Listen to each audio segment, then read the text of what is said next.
तुमच्याकडे जर नवीन गाडी असेल तर तुम्ही टँकवर लिहिलेलं बघत असाल E20.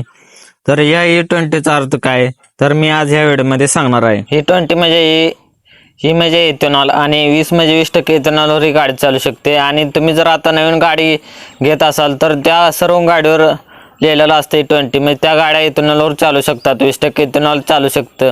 20% इथेनॉल आणि 80% पेट्रोल अशा प्रकारे त्या गाड्या चालू शकतात दोन्ही मिक्स करून.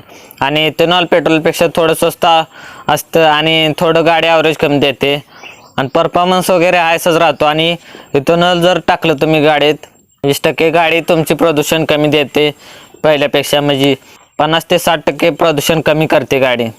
तर असं E20 लिहिलेलं असेल त्याचा अर्थ असा की ही गाडी BS 6.2 आहे आणि त्याला माणसं म्हणतात BS 7, पण BS 7 आणखी आलेलं नाही. तर ही गाडी BS 6.2 आहे.